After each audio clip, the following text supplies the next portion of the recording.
What's up, y'all? This is Father Adam. This is OCIA week 3. Week 3. So it's the second part of the story. The first part of the story, what did you hear? You heard in Genesis that God created all things, that he created the heavens, the angels. There was the fall of the angels, and then he created mankind. He created all of creation good. Everything he created was good. And when he created you and me, mankind, he created us very good. So that begs the question is, if everything is all good, then why in the hell is everything so messed up in the world? Why is it so messed up? Why are there so many bad things happening in the world today? And so today we're going to talk about the bad news. I know, right? You're like, I just want to stick with the good news. The good news is cool. No, you got to know the bad news. Because if you don't know the bad news, then the good news is no news at all, right? You won't appreciate the good news unless you understand the bad news. And the bad news is, like I mentioned last time, is that there's an enemy. There's a fallen angel. His name is Satan. And so today, I want to shine a spotlight on him. I want you to see him for who he is. And so I'm going to talk about these things today. In today's class, I'm going to talk about the enemy, and I'm going to talk about his identity, his reason for rebelling, his names, his strategy, and his goal for your life. So first of all, you got to realize this, is that the story, the gospel, the narrative of our life, the one that you and me are inserted into, is not just you and God. There's not two characters in this scene. There's three. It's the devil, right?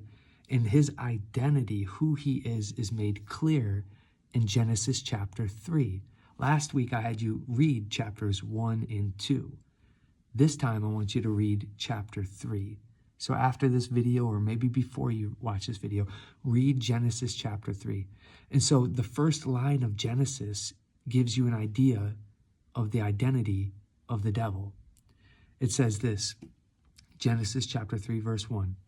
Now the serpent was more subtle than any other wild creature that the Lord God had made. First part about his identity is that he is a creature. That Satan was created. He was brought into existence. He's a creature. He is not God. Don't elevate him to that status. Satan is not God. He's a creature. He was brought into existence by a higher power who is God. God brought him into existence, and he can take him out at any moment. The fact that Satan still exists is because God still loves all of his creation, right? He's allowing Satan to do what he's doing right now. Why? For the greater glory of God, to sanctify and help purify us so that we can be more like Jesus. Satan actually, he's in our lives at times, not to drive us into despair, but to drive us to God, right? Anytime the devil comes into your life and there's activity there, the purpose is so that you turn to Jesus, right? That's the goal. Now, that's not Satan's goal. Satan wants you to fall. We'll get into that a little bit later. So again, he's a creature. He's not God. Don't elevate him to God. Some people talk about Satan as if he's greater than Jesus, or there's some sort of competition. There's no competition. God is far greater. God is far stronger. And we need to know that, right? And so this kind of gets you, this might cause in you like this feeling of like, oh, then I don't need to worry about him. Well, you do. You definitely do need to worry about him. C.S. Lewis says you want to kind of balance these extremes. C.S. Lewis says to avoid the two extremes. The one extreme, that the devil's everywhere. Oh my gosh, he's everywhere. Whoa. And you're always worried. It was the devil that made me do it. It was the devil. There's that extreme. And then there's the extreme of like, he doesn't exist. I don't have to worry about him. You do. You need to worry about him, but you don't need to worry about him all the time, right? Some people say the devil's under every rock. Well, he might not be under every rock, but he's under every other rock. So you need to pay attention to his activity and his tactics to be on guard, right? Stay alert. The devil is prowling around like a roaring lion, looking for someone to devour. Resist him, solid in the faith. That's in 1 Peter. So he's a creature. Satan is not a contest. The church teaches in the Catechism of the Catholic Church, CCC, Catechism of the Catholic Church, that's what it's abbreviated for, 391, paragraph 391. The church teaches that Satan was first a good angel made by God. The devil and other demons were indeed created naturally good by God, but became evil by their own doing. The reason for Satan's rebelling, the reason he's rebelling, some people say is because of pride. It was pride. I don't think it was pride. See, pride would say this. Pride would say that I am God. The devil doesn't believe that he's God. He's stupid, but he's not that stupid, right? He knows he was brought into existence, right? So it wasn't pride that led to the enemy's fall. It was envy. Envy was the reason. Why? Because when God showed the plan of what he was going to do with humanity and how humanity was going to be the pinnacle of creation, when he showed that plan to the angels, the devil said no. The devil was envious of who? Us, you and me. Why? Because God loved us more. God loved us more. He saw, he created us in his image and likeness, and he loves us so much that the devil was envious of us. That's what led to his fall. And he said, I will never worship man. I will never serve man. And then he fell, right? So it was envy that led to his fall. This is what the wisdom of Solomon says. This is in the Old Testament, chapter 2, verse 24. It says this, but through the devil's envy, death entered the world, and those who belong to its party experience it. So it was envy that led to the fall of the enemy. Okay? Awesome. So his names, the devil's names reveal his mission. So this is what the Bible calls Satan. Jesus calls him the ruler of this world in John chapter 12, verse 31. In 2 Corinthians chapter 4, verse 4, Paul calls him the God of this world. Ephesians chapter 2, verse 2, Paul calls him the prince of the air.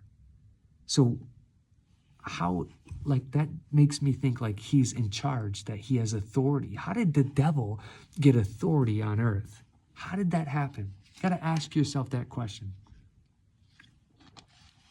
The answer is this. We gave it to him.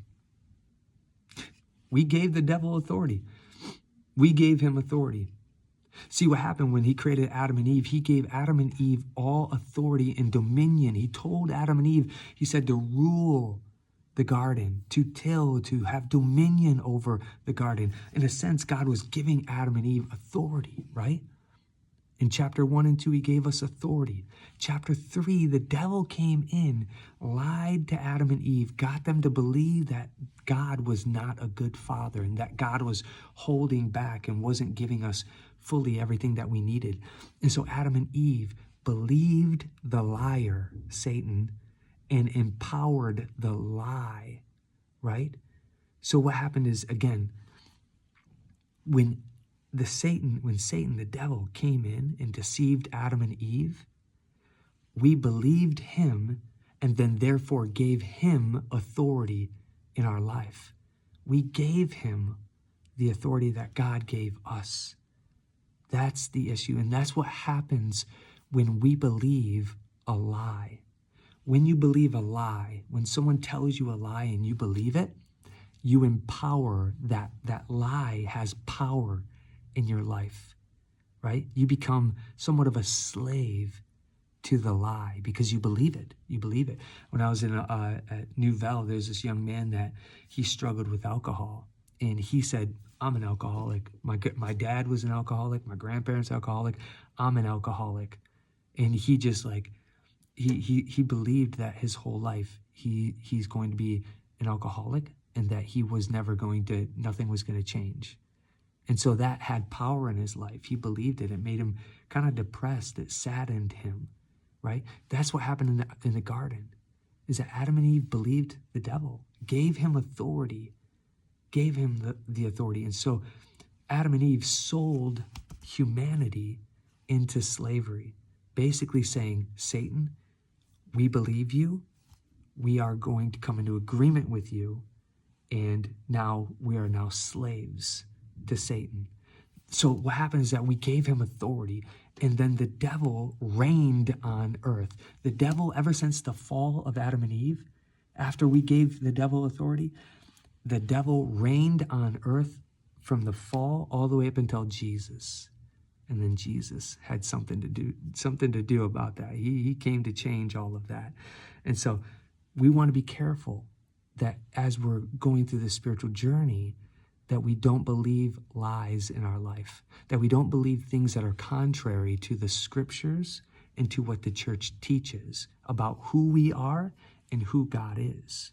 The world and everybody else has an opinion about who God is and who you are. But listen, don't believe those lies. Believe the truth that's been revealed from God to mankind through the scriptures and through the church. So his names really give us a glimpse of who he is. The first name is the accuser, which is Satan. Satan means the accuser. What does Satan accuse us of? He accuses us of being less than who we are. And he accuses us of our past sin. He makes you feel like, oh man, I was never really forgiven, and God never really forgave me for these sins, even though I went to confession and stuff like that. He makes you feel like you're your sin, but you are more than your sin. Your sin is something that you have done, but you are precious, you are beautiful, you are good. You are not your sin. You are the sum of the Father's love for you, okay? The second name he has is the devil, and the devil literally means diablos. It means divider. So what does the devil do in our life? He accuses us and he divides us. He divides us internally, but also he likes to divide relationships, marriage couples, friendships and families and stuff like that. Wherever the devil can get his hands in, he wants to divide that which God has unified, okay? His strategy is this, three things. He loves to lie, repeat, and exaggerate. He does these three things all the time. He lies, he repeats, and he exaggerates. He lies, he tells you who you're not. He tries to get you to believe things that are not true of your identity. Second thing is he repeats them. He'll say them over and over and over again until you give in. The devil can only talk. All he does is talk. He has no authority over your life, only that which you give him. Listen to that. The devil has no authority over your life, only that which you give him.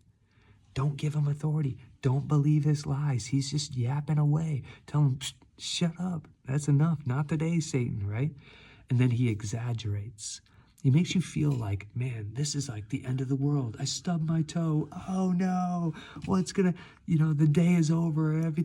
My life is over. I stubbed my toe. What are you talking about? It's nothing. It's not that big of a deal. But he exaggerates. Think about how, like, the world right now, so many of the youth are suicidal, right? Because they thought, oh my gosh, my girlfriend broke up with me, so it's the end of the world, and I'm going to take my life. He exaggerates so that we'd make bad decisions, right? And then he also flatters too. He likes to flatter. He likes to tell you, like, if you struggle with certain things, like online or with alcohol or drugs, he'll tell you things like, oh, you're strong enough. You can handle it. Just have one drink. Oh, you're fine. You can get on the internet at this time of the night. You'll be fine. You don't have to worry about it. He'll flatter you, right? He'll discourage you. He'll distract you as well. He will busy you with so many different things so that you don't actually think about the important things in life. He'll distract you. If the devil can't make you sin, he'll just distract you, get you moving so fastly and all the time that you just walk right off the cliff without even realize where you're going, right? The consequences of the fall, really. Actually, I want to talk about the goal that he has for your life. Jesus says it clearly. He says that the evil one came to steal, kill, and destroy. He wants to destroy you. He wants to mar the beauty that you've been created in. He wants to disfigure. He wants to destroy you. He wants to steal. He wants to kill. Everything he does, those three things is what he does. Okay, so that's his goal for our life. The consequences of the fall, what Adam and Eve did, is tragic. Because we, Adam and Eve, mankind was in the hands of God. But after we gave ourselves to Satan, we're now in the hands of Satan. And so sin, it separates us from God. It does more than that, though. Sin, when we agree with the enemy, we're placing our lives in his hand. We're placing our life in his hands when we sin, because we're giving ourselves over to him. The consequences of the fall is that humanity was enslaved by Satan, that we were enslaved by sin. And sin and death are a power that you and me cannot defeat on our own. You don't believe that?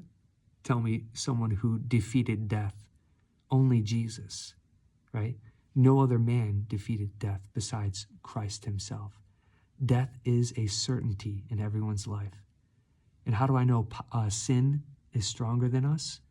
That sin is a power? How many of you did something that you didn't want to do, but felt like you couldn't stop and you just did it anyways? Sin is powerful. Both of these things we cannot defeat on our own. We need a Savior. We need Jesus. Next talk, we'll talk about who Jesus is. God bless you guys.